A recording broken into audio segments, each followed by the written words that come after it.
Statutory warning. গল্পসূত্রে ধূমপানের প্রসঙ্গ এসেছে। ধূমপান স্বাস্থ্যের পক্ষে ক্ষতিকারক। Smoking is injurious to health, it causes cancer.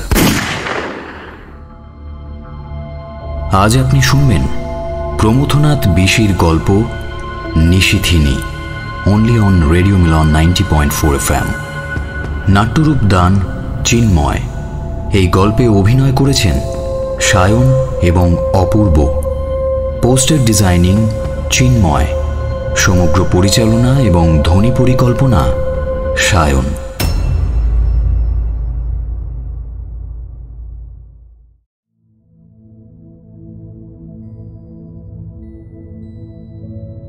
Singhbhum জেলা আদিম পাহাড় ও বনে পরিপূর্ণ। উত্তর দিকের পথ যখন মহাসমুদ্রের অংশ ছিল, প্রাগৈতিহাসিক জলচর প্রাণীরা যখন বিশাল দেহ নিয়ে সেই বিশাল জলময় মরুতে সাঁতার কাটত, স্থলভূমিতে তখন প্রাচীন বন্য পশু ও প্রাচীন উদ্ভিদ দেখা যেত। মানবহীন নির্জনতায় তারা স্বচ্ছন্দে বিচরণ করত। পাহাড়ের গুহায় গুহায় তাদের বসবাস ছিল। প্রাচীন সুবর্ণরেখার জল পান করে তারা তাদের তৃষ্ণা মেটাত। সুবর্ণরেখা গঙ্গা, যমুনা, ব্রহ্মপুত্রের তুলনায় সুবিশাল না হলেও অস্তিত্বের ছাপ তার অনেক বেশি পাকাপোক্ত। সিংভূমের পাহাড় পর্বতরাজ হিমালয়ের আত্মীয় নয়, তাদের সমগোত্রীয় আত্মীয়তা ছিল বিন্ধ্য পর্বতের সাথে। যদিও এসব পাহাড় বিন্ধ্য পর্বতেরও অনেক দূরের আত্মীয়, এখানকার বনভূমিও অনেক প্রাচীন। তাদের শাখা প্রশাখায় যে সুর বেজে ওঠে, তার ভাষা হিমালয়ের তরাই অঞ্চলের বনজঙ্গলের কাছে অজানা। গন্ডার, হাতি, বাঘভাল্লুক প্রভৃতি যে সমস্ত জন্তু জানোয়ার এখানে বাস করে, বনজঙ্গলের তুলনায় তারা এতটাই নবীন যে জঙ্গল তাদের প্রতি দৃষ্টিপাত পর্যন্ত করে না। এখানকার আদিম অরণ্য ও পর্বত চিরস্থায়ী রাত্রির মতো সিংভূমের অনেকটা জায়গা জুড়ে বিরাজ করছে। সেই রাত্রির বুকে দুঃস্বপ্নের মতো বন্য প্রাণীর দল ঘুরে বেড়ায়। স্বপ্নের গোঙানির মতো তাদের গর্জন নিস্তব্ধতাকে শিহরিত করে তোলে। সেই অন্ধকারের সীমানা ঘেঁষে জমাট অন্ধকারে গড়ে ওঠা যাদের দেহ, সেই আদিবাসীদের দল বাস করে এই জঙ্গলে। তারা আধুনিক শহর বা লোকালয়ে বড় একটা আসে না।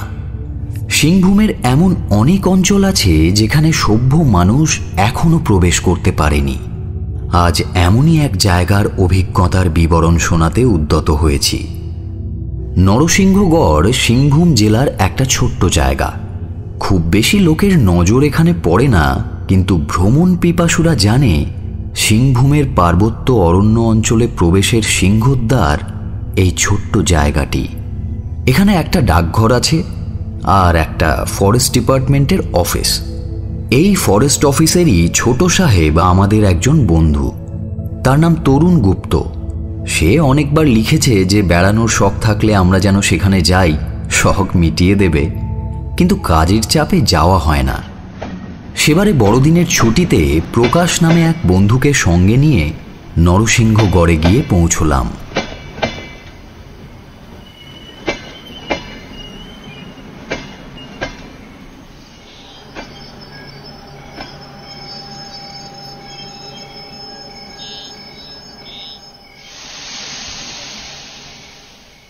সন্ধে তখন নেমে গেছে।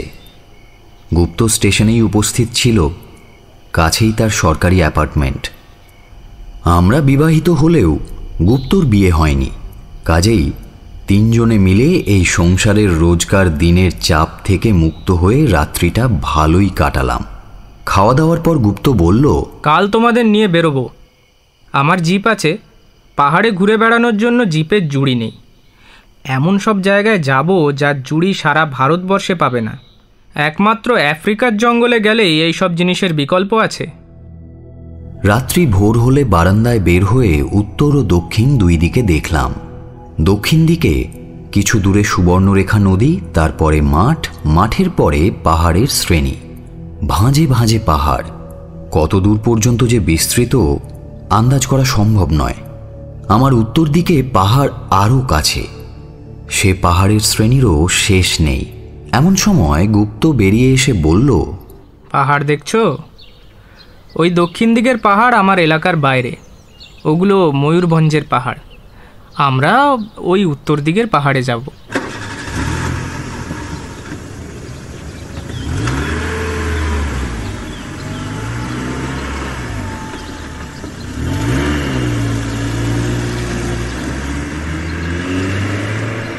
দশটার মধ্যে খাওয়া দাওয়া সেরে নিয়ে আমরা তিনজনে জিপে উঠে উত্তর দিকে রওনা হলাম। গুপ্ত জিপ চালাচ্ছে, সন্ধ্যের আগেই ফিরে আসবো আমরা, এমনটাই স্থির হয়েছে। কাজেই সাথে সামান্য কিছুমাত্র খাবার নেওয়া হলো। মাঠের পথ ধরে জিপ ছুটতে লাগলো। দুদিকের মাঠে আম, মহুয়া, শাল, হর্তুকি, পিয়াশাল, আরও কত কি গাছ। মাঝে মাঝে ছোট ছোট গ্রাম পড়ছে, কোনোটা বাঙালিদের, কোনোটা বা আদিবাসীদের। সবে ধান কেটে নেওয়া ন্যাড়া মাঠ থাকে থাকে উঠে নেমে দিগন্তে মিশেছে। জিপ যতই এগিয়ে চলেছে, পাহাড় ক্রমেই তত স্পষ্ট হচ্ছে। পাহাড়ের মাথায় বন। শেষে একটা পাহাড়ের গায়ে গাড়ি এসে দাঁড়ালো। আমি জিজ্ঞেস করলাম, নামতে হবে নাকি? গুপ্ত উত্তর দিল, না না, পাহাড়ে ওঠার আগে গাড়িটাকে একটু রেস্ট দিলাম। তারপর তিনজনে তিনটে সিগারেট খাওয়া শেষ করে প্রকৃতির ডাকে সাড়া দিয়ে পুনরায় গাড়ি আবার ছাড়ল।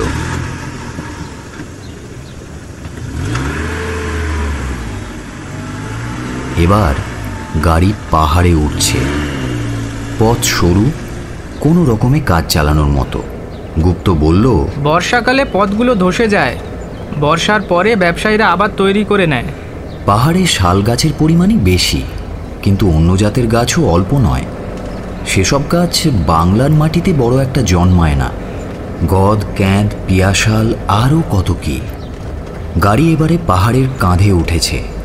বাঁ দিকের খাড়া পাহাড়ের থাকে থাকে জমে থাকা বনরাশি, ডান দিকে গভীর খাদ।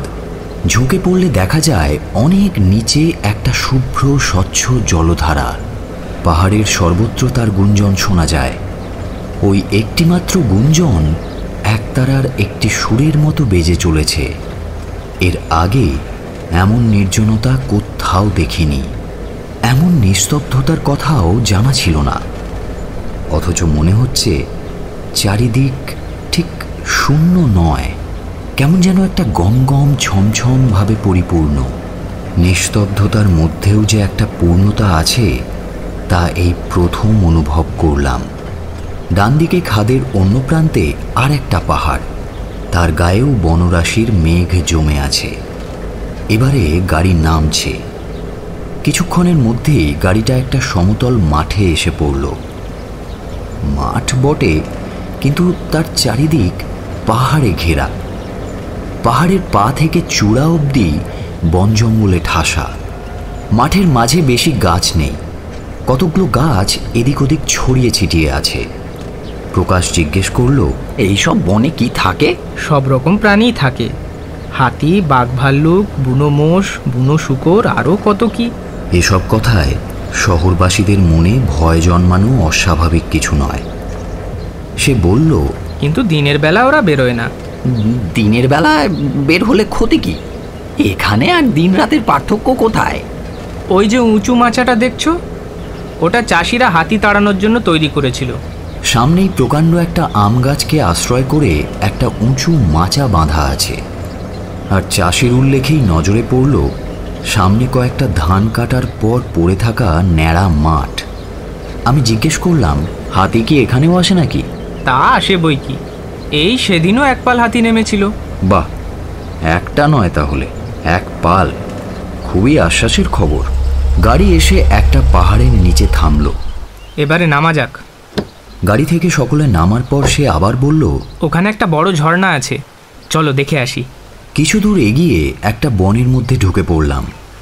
শাল, পিয়াশালের গাছে জায়গাটা অন্ধকার, কিন্তু বনভূমি বেশ পরিষ্কার। বাংলাদেশের বনের মতো আগাছায় ভরে নেই। নুড়ি পাথরের পথ, অসমতল ছোট বড় পাথরে পরিপূর্ণ।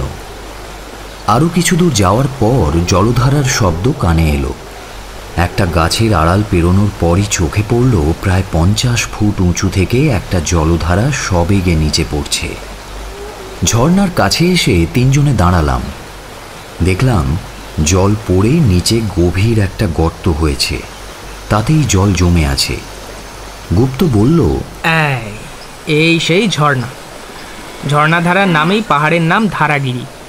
বর্ষাকালে ঝর্ণা অত্যন্ত ফুলে ফেপে ওঠে, সমস্ত জায়গাটাকে প্লাবিত করে দেয়। এখন শীতকাল, তাই ঝর্ণার ধারা অনেক সরু। ওপরে চেয়ে দেখি ধাপে ধাপে পাহাড়, থাকে থাকে জঙ্গল। ওই ঝর্ণার ঝরঝর শব্দের ফাঁকে ফাঁকে বুনো পাখির ডাক কানে আসছে, কখনো বা এক আধটা গরুর ডাক। বুঝতে পারছিলাম কাছাকাছি গ্রাম থেকে রাখালরা গরু চড়াতে এসেছে। ঝর্ণার কাছ থেকে গাড়ির কাছে যখন ফিরলাম তখন বিকেল হয়ে গেছে। গুপ্ত বলল, জায়গাটা চারিদিকে পাহাড় ঘেরা বলে অন্ধকার এখানে হঠাৎ করে এসে পড়ে। হঠাৎ আলো, হঠাৎ অন্ধকার এখানকার নিয়ম। তার কথায় বুঝতে পারলাম দিনের বেলা এখানে যেমন ভয়ের কোনো কারণ নেই, তেমনি সন্ধ্যের অন্ধকার নামা মাত্রই ভয়ের কারণ আসন্ন হয়ে ওঠে। আমি জিজ্ঞেস করলাম, ভয়টা কিসের? আমার সাথে সাথে প্রকাশও জিজ্ঞেস করল, বাঘ ভাল্লুকের? বাঘ ভালুকের তো বটেই, তাছাড়াও আরো কিছু আছে নাকি? সে কথা ভালো করে বোঝাতে পারবো না, কারণ তা আমার বোধবুদ্ধির বাইরে। তবে অনেক লোকের মুখে শুনেছি যে তারা সবাই যে অশিক্ষিত গ্রামের লোক এমনও নয়। তারা বলেছে যে... কি বলেছে একটু খুলেই বলো না, এত ঘোর প্যাঁচের কি আছে? দেখো, সুদীর্ঘ গল্প বললেও কিন্তু বোঝাতে পারবো না, কারণ নিজেই এখনো বুঝে উঠতে পারিনি। যেসব কথা শুনেছি তা নিজের জ্ঞানের ও বিশ্বাসের সঙ্গে খাপ খায় না। চোর ডাকাত নিশ্চয়ই নয়, ও বিষয়ে নিশ্চিত থাকতে পারো। এখানে মূল্যবান জিনিস ফেলে গেলেও পরের দিন আবার ফিরে পাবে, চুরি যাবে না। তাহলে আর কি হতে পারে? সেটাই তো বুঝতে পারি না। ভূত প্রেত? না, তাও ঠিক নয়। আমরা যাকে ভূত প্রেত বলি তার বসবাস লোকালয়ের কাছাকাছি। এ আরেক রকম সত্তা। প্রকাশ অধৈর্য হয়ে বলল, তুমি এইসব বুজরুগিতে বিশ্বাস করো? বিশ্বাস করি এমন তো বলিনি, তবে যারা বিশ্বাস করে প্রত্যক্ষ অনুভব করেছে তাদের কথাই বলছি। তারা সব এক একটা হামবাগ। ততক্ষণে জিপের কাছে পৌঁছে ফ্লাক্সে ভরা চা আর টিফিন বাস্কেটে ভরা খাবারগুলো বের করে তিনজনে খেতে শুরু করলাম। আমি বললাম, তা খুলেই বলো না। গুপ্ত বলল, বাড়ি ফিরে গিয়ে হবে এসব। কেন? এখানে ভয়টা কিসের? ভয় ঠিক নয়, বাড়ি গিয়ে পৌঁছে ধীরে সুস্থে আলোচনা করা যাবে। তোমার কথা শুনে মনে হচ্ছে অল্প স্বল্প ভয়ের কারণ বোধহয় আছে, তাই না? আছে বলেই শুনেছি। এসব আলোচনায় নাকি তারা চঞ্চল হয়ে ওঠেন। তারা? তারাটা আবার কারা? তারা একরকম ওয়াইল্ড স্পিরিট। উফ, বনে ঘুরে ঘুরে না তুমিও বনের বাসিন্দা হয়ে গেছো দেখছি গুপ্ত। এতই যদি অবিশ্বাস, তাহলে আবার জানার এত আগ্রহ কেন? আরে অহেতুক কৌতূহল ছাড়া তেমন কিছুই নয়। আচ্ছা গুপ্ত, রূপকথা যে তুমি শোনো তাতেও বিশ্বাস করো? পক্ষীরাজ ঘোড়ায় তুমি বিশ্বাস করতে বলছো? হ্যাঁ, আমি কিছুই বলছি না, কিন্তু লোকে ওই রকম বিচিত্র পশু পাখি এখানে দেখতে পেয়েছে। যারা দেখেছে তারা তোমার আমার চেয়ে কম শিক্ষিত, এমনকি কম বুদ্ধিমানও নয়। এই বিংশ শতাব্দীর দুপুরে? এখানে বিংশ শতাব্দী কোথায়? একে খ্রিস্টপূর্ব 5000 শতাব্দী বললেও দোষ কি? তুমি আমি বিংশ শতাব্দীর লোক, ওই নরসিংহ শহর বিংশ শতাব্দীর, কিন্তু এই পাহাড়, এই বন, এই সমতল ভূমি, এ কি বিংশ শতকের? 5000 বছর আগেও এসব যেমন ছিল আর 5000 বছর পরেও ঠিক তেমনই থাকবে। এখানকার সংস্কারই হলো স্বতন্ত্র। তোমার এইসব দার্শনিক ব্যাখ্যা ট্যাখ্যা রেখে আসল ব্যাপারটা কি খুলে বলো তো। গুপ্ত বলতে আরম্ভ করলো, এদেশে যেসব আদি বাসিন্দা আছে, সভ্য মানুষ আসার আগেও তারা এখানেই ছিল। তেমনি অদৃশ্য লোক বা প্রেতলোকের এক শ্রেণীর আদি অধিবাসী আছে, তাঁদের বসবাস এইসব জায়গায়। মৃত মানুষের প্রেতাত্মার সঙ্গে তাদের একটা পার্থক্য আছে।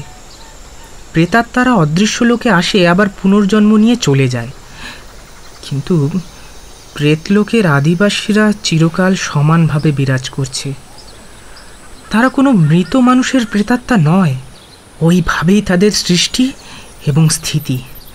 কীরকম জানো, বিধাতা যেন তাদের গড়তে গড়তে অসম্পূর্ণ রেখে তাদের কথা একেবারেই ভুলে গেছেন। তাই এদের জগতের নিয়মের সঙ্গে সাধারণত আমরা যাকে প্রেত জগৎ বলি তার নিয়ম মেলে না। তার মানে তুমি বলতে চাও এটা একটা স্বয়ং সম্পূর্ণ আলাদা জগৎ? তাই বটে। এ জগতের মানুষ, পশু পাখি, এমনকি গাছপালাও স্বতন্ত্র নিয়ম মেনে চলে। অর্থাৎ ভূতে ধরা গাছ। গুপ্ত, তোমার রোগ চিকিৎসার বাইরে। গুপ্ত হঠাৎ লাফিয়ে উঠে তাড়াহুড়ো করতে করতে বলল, চলো চলো, আর দেরি নয়, এমনিতেই খুব বেশি দেরি হয়ে গেল। শেষের কথাগুলো যেন নিজের মনেই বলল সে। আচ্ছা, এত ভয় কিসের বলো তো? আচ্ছা প্রকাশ, তোমার জানা জগৎ ছাড়াও অন্য নিয়মের যে জগৎ থাকতে পারে, এই সহজ কথাটা তুমি বিশ্বাস করতে পারো না কেন? অন্ধকার হওয়া মাত্রই এখানকার নিয়ম পাল্টে যায়, এটা আমার অভিজ্ঞতার কথা। নাও, গাড়িতে ওঠো।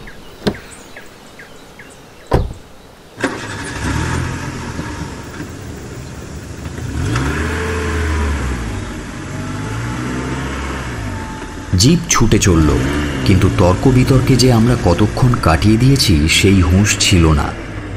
সমতল থেকে পাহাড়ের গোড়ায় পৌঁছনোর আগেই দেখতে দেখতে হঠাৎ অন্ধকার হয়ে গেল চারিদিক। অন্ধকার যে এমন আচমকা আক্রমণ করতে পারে সে ধারণা আমাদের ছিল না। গুপ্ত একটা বিরক্তিসূচক শব্দ করে ইঞ্জিনে জোর দিল, আলো দুটো জ্বালিয়ে দিল। গাড়ি পাহাড়ে উঠতে লাগলো। পথ খুব একটা সোজা নয়, ঘন ঘন মোড় ঘুরছে। এবার একটা মোড় ঘুরতেই গুপ্ত অস্পষ্ট স্বরে নিজের মনে মনে বলে উঠল, যা ভেবেছিলাম। আমরা দুজনেই চমকে উঠলাম। ব্যাপার কি? তিনজনেই দেখতে পেলাম পাহাড়ের সরু পথ আগলে বিশাল আকারের কি একটা বস্তু যেন পড়ে আছে। গাছ না পাথর নাকি কোনো বুনো জন্তু? জিনিসটার নড়নচড়ন নেই।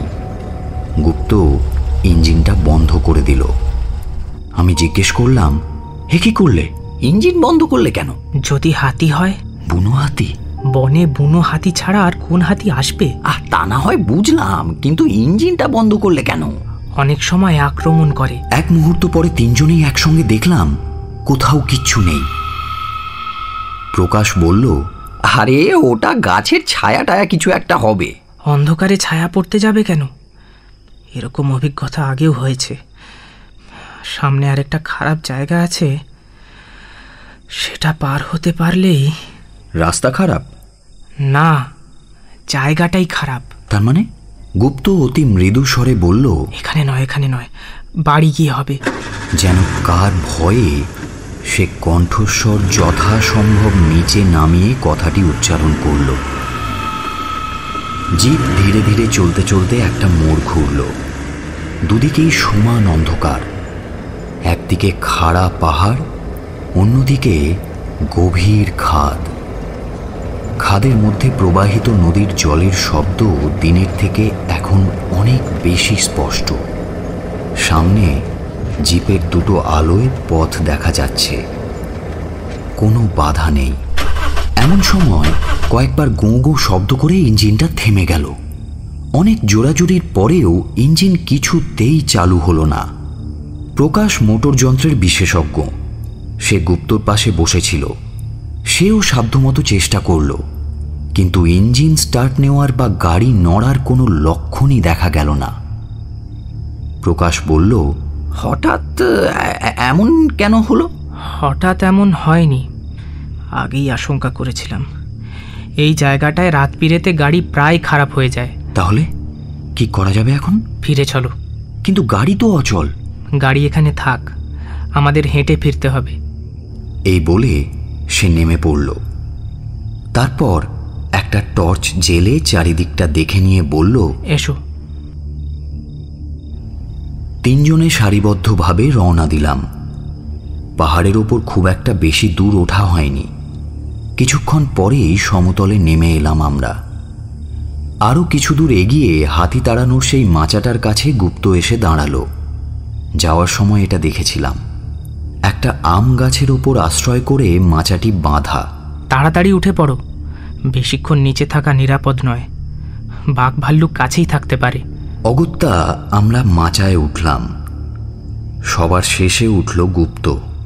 মাচায় বাঁশের পাটাতনের ওপর পুরু করে খড় বেছানো হয়েছে, ওপরে খড়ের একটা ছাউনি। একটু স্বাভাবিক হওয়ার পর গুপ্ত বলল, তোমাদের এখানে এনে ভালো করিনি, আর এলেও সময় মতো ফেরা উচিত ছিল। ভয়টা কিসের? ভূত প্রেতের কথা না হয় ছেড়েই দিলাম, বাঘ ভাল্লুকের ভয়ও তো আছে নাকি? অতএব কষ্ট করে এখানে রাত্রিটা কাটানো ছাড়া আর কোনো উপায় নেই। এমন আরও একবার আগে ঘটেছে। ভূত প্রেত? না। তার অত্যন্ত সংক্ষিপ্ত উত্তরে কেমন যেন সন্দেহ হলো। বললাম, বাঘ ভাল্লুক? না, তাও দেখিনি। টর্চের আলোয় ঘড়িতে দেখলাম সবেমাত্র 8টা। কিন্তু এ যেন নিশুতির রাত, যেন ভুলে যাওয়া জগতের খনির ভেতরের অন্ধকার। সারাদিন ঘোরাঘুরি হয়েছিল অনেক, কাজেই যার গায়ে যা জামা কাপড় ছিল সেটাই জড়িয়ে কোনো রকমে শুয়ে পড়লাম। ঘুম আসতে খুব একটা দেরিও হলো না।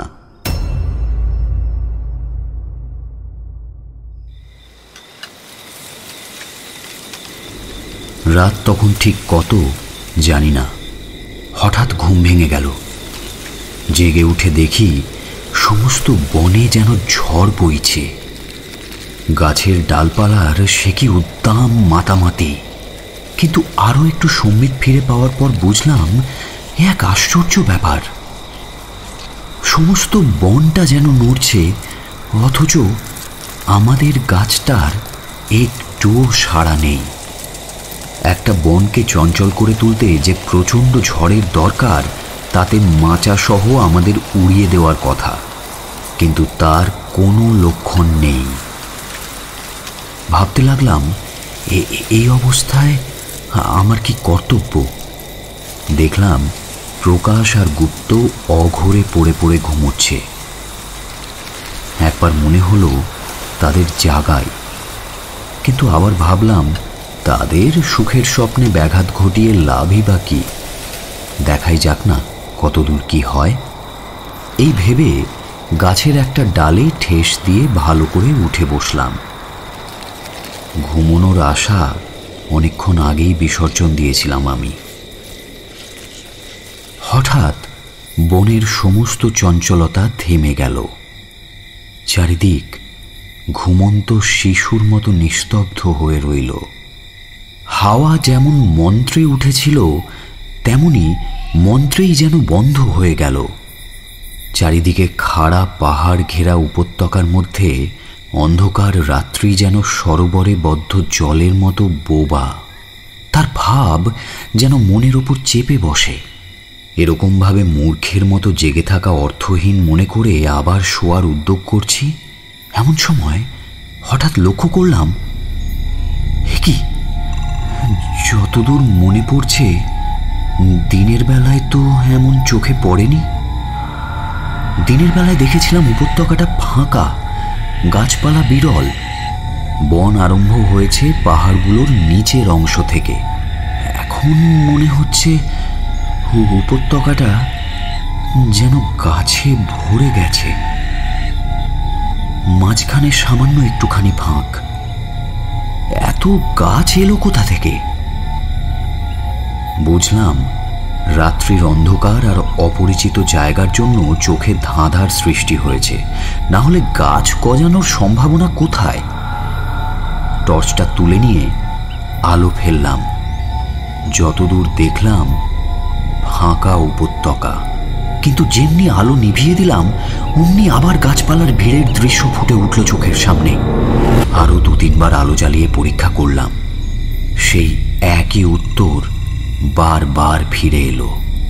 এ কি চোখের মায়া না না অন্য কিছু? মনে পড়ল গুপ্ত বলেছিল যে এখানকার গাছপালাও নাকি জীবিত। কথাটা কি সত্যি? কিন্তু সমস্যাটা নিয়ে বুদ্ধি আর সংস্কারের মধ্যে মতভেদ দেখা দিল। বুদ্ধি বলছে কেমন করে সম্ভব এটা। সংস্কার বলছে নিজের চোখেই তো দেখতে পাচ্ছ নাকি। ভাবলাম জগতের সব রহস্যই কি আর আমার জানা? যদি সত্যি গাছপালাগুলো জীবন্ত হয় তবে তাদের এগিয়ে আসা অসম্ভব নয়, কিন্তু কোন উদ্দেশ্যে? সারিবদ্ধ শ্রেণীর মতো তারা এগিয়ে আসছে কেন? কে তাদের লক্ষ্য? আমরা কি কোনোভাবে তাদের লক্ষ্য? গাটা ছমছম করে উঠল। তবে কি এই মাচা বাঁধা আম গাছটাও জীবন্ত হয়ে উঠতে পারে? সভয়ে একবার এদিক ওদিক তাকালাম। না, গাছটা গাছের মতোই অচল, নীরব, তবু ভয় যায় না। এসব কথা দিনের বেলায় লোকে শুনলে হাসবে, আমিও হেসেছি। কিন্তু এই রাত্রে এখানে বসে মনের মধ্যে যে চিন্তার উদয় হয়েছিল তার সঙ্গে দিনের বেলার সেই হাসির মিল নেই। একবার ভাবলাম গুপ্ত আর প্রকাশকে জাগাই, তারপর ভাবলাম থাক, বেচারা ঘুমোচ্ছে, তাদের সুখে ব্যাঘাত ঘটিয়ে কি লাভ। মূর্খের মতো, কোনো অভিশাপে মুগ্ধ হরিণীর মতো এক দৃষ্টিতে উপত্যকার দিকে তাকিয়ে জেগে বসে রইলাম। বনে যে এত রকম বিচিত্র শব্দ হতে পারে তা জানতাম না, দিনের বেলায় অন্তত শুনিনি। কোনো শব্দ টুংটাং করে ঘন্টার মতো বাজছে, কোনো শব্দ একটানা করুণ আওয়াজ করছে, কোনো শব্দ বা গভীর দীর্ঘশ্বাসের মতো। পরে খোঁজ করে জেনেছিলাম ও সবই বনের পাখিদের ডাক। হঠাৎ কিছু দূরেই একটা গাধার ডাকের মতো শব্দ এলো। গাধা তো গৃহপালিত প্রাণী, এখানে আসবে কিভাবে? এর সম্বন্ধেও পরে খোঁজ নিয়েছিলাম। শুনেছিলাম বুনো হাতির ডাক অনেকটা গাধার ডাকের মতোই নাকি শোনায়। এক বিচিত্র শব্দের ধ্বনি প্রতিধ্বনিতে সমস্ত জঙ্গলটাকে কেমন যেন জীবন্ত বলে মনে হলো। আবার কেমন একটা বোধ হলো সারা বনের মধ্যে একটা কানাকানি, একটা জানাজানি, একটা উসখুস ফিসফাস যেন পড়ে আছে, যেন একটা ষড়যন্ত্রের উদ্যোগ। আমার মনের একটা অংশ যখন এইসব চিন্তা করছিল, তখন আর একটা অংশ এর সত্যিটা সম্বন্ধে সংশয় প্রকাশ করে হাসছিল। মনের মধ্যে দুটো পরস্পর বিরোধী ধারা পাশাপাশি বইতে শুরু করেছিল, সে বিষয়ে আমি ক্ষণে ক্ষণে সচেতন হয়ে উঠছিলাম। আর সেই দোটানার স্রোতে অসহায় তরুণীর মতো আমি ধাক্কা খাচ্ছিলাম। এ এক অভাবনীয় অভিজ্ঞতা। হঠাৎ গাছের ফাঁক দিয়ে ওপরের দিকে নজর পড়তেই দেখতে পেলাম কুয়াশায় মোড়া আকাশে গোটা দুই উজ্জ্বল তারা জাদুকরের মোহময় চোখের মতো আমার দিকেই যেন বদ্ধ দৃষ্টিতে তাকিয়ে আছে। চিরকাল আকাশের তারা আমরা লোকালয় থেকেই দেখতে অভ্যস্ত। আজ মানুষের নাগালের বাইরে প্রকৃতির বুকের কাছে বসে তাদের দেখা মাত্র বুঝতে পারলাম যে তারা শুধু সুন্দর নয়, ভয়ঙ্কর বটে। তাহলে কি ওই মোহময় দৃষ্টি ওই জাদুকরেরই কাজ? এ সমস্তই ওই নিশিথিনীর কাজ? হে জাদুকরী নিশিথিনী, তোমার অন্ধকারের থলি থেকে জাদুদণ্ড বের করে কেন বিশ্বের চোখে বুলিয়ে দিয়েছ জানি না, কিন্তু তাতে যে সমস্ত দৃশ্যের সমস্ত মূল্যের পরিবর্তন হয়ে গেছে তার সাক্ষী আমি হয়েছি। ওই পাথরে গড়া পাহাড় এখন ছায়ার মতো সমান, ওই মাটিতে সারিবদ্ধ অরণ্য সেনাবাহিনীর মতো সচল, ওই পশু পাখির রব এখন সুগভীর ইঙ্গিতে পরিপূর্ণ। ওই যে দিনের আলোয় নিরীহ নিরস জগৎটা এখন মায়াপুরীর উন্মুক্ত পরিবেশের নিকটবর্তী অলিন্দের মতো প্রকাশিত, এ তো প্রত্যক্ষ দেখতেই পাচ্ছি। এই মুহূর্তে এর মধ্যে অবিশ্বাসের সূচাগ্র বেঁধারও জায়গা নেই। দিনের বেলা এ কথা মনে পড়লে হাসি পাবে, কিন্তু যে উৎকর্ণ উৎকণ্ঠায় বসে আছি তা তো মিথ্যে নয়। বনের চঞ্চলতায় আমার সাময়িক মুগ্ধ ভাব ভেঙে গেল। আবার ঝড় উঠেছে, গাছের ডালপালার আর্তনাদ শুনতে পাচ্ছি, অথচ এক ফোঁটা বাতাস গায়ে লাগছে না। এ কোন মায়ালোকের ঝড়! কোন জাদু জগতের অন্তরের কুটির থেকে এই ঝড়ের পরিচালনা চলছে? আমি এই জাদু জগতের অন্তর্গত নয় বলে তা আমাকে স্পর্শ করছে না। এবারে আমাদের গাছটাও যেন একটু মরমর করছে, কিন্তু বলাই বাহুল্য কোথাও কোনো বাতাস নেই। একটা সিগারেট ধরালাম। দেশলাইয়ের কাঠি কোনো রকম কাঁপুনি ছাড়াই স্থির হয়ে চলে রইল। উপত্যকার জঙ্গলের এই যে মাতামাতি, এ যেন অন্ধকারকে মন্থন করে কি এক রহস্য উদ্ঘাটনের প্রচেষ্টা। কি সেই রহস্য? তা যদি জানতে পারতাম তাহলে প্রকৃতির শেষ কথাটাই হয়তো জানা হয়ে যেত। সে রহস্য মানুষের জানার নয়, শুধু সেই রহস্য সমুদ্রের তীরে বসে ঢেউ খাওয়ার, অনুমান করার, রামধনুর রং দেখার এবং অতলে তলিয়ে যাওয়ার অধিকার মানুষের আছে। সেই রহস্য জানার অধিকার নেই।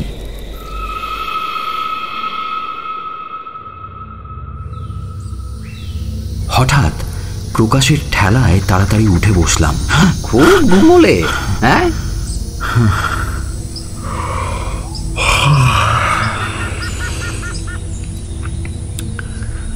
সিগারেটের ছাই এলো কোত্থেকে?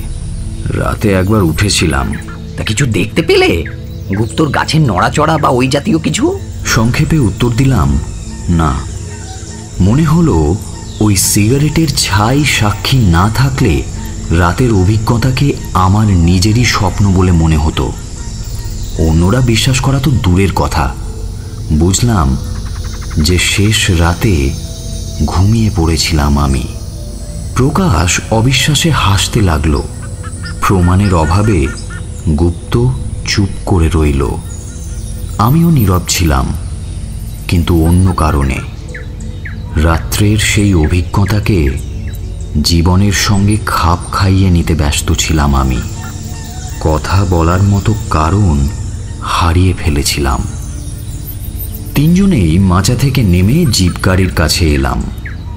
গাড়ি আগের মতোই রয়েছে। এবারে গাড়িতে চড়ে ইঞ্জিন স্টার্ট করতেই গাড়ি সুবোধ বালকের মতো নড়ে উঠে ছুটল। রাতের অবাধ্যতার লক্ষ্যমাত্র প্রকাশ পেল না। ঘণ্টাখানেকের মধ্যেই নিরাপদে আমরা গুপ্তর সরকারি অ্যাপার্টমেন্টে এসে পৌঁছলাম।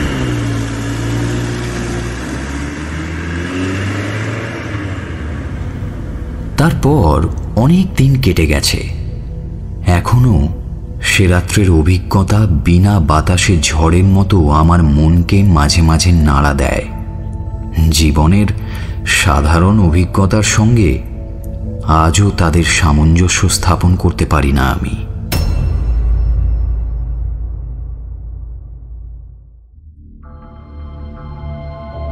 এতক্ষণ আপনি শুনছিলেন প্রমথনাথ বিশির গল্প নিশিথিনী, only on Radio Milan 90.4 FM। নাট্যরূপ দান চিন্ময়। এই গল্পে অভিনয় করেছেন সায়ন এবং অপূর্ব। পোস্টার ডিজাইনিং চিন্ময়। সমগ্র পরিচালনা এবং ধ্বনি পরিকল্পনা সায়ন। আগামী সপ্তাহে আরও একটি নতুন গল্প নিয়ে হাজির হব আমরা। শুনতে থাকুন রেডিও মিলন 90.4 FM।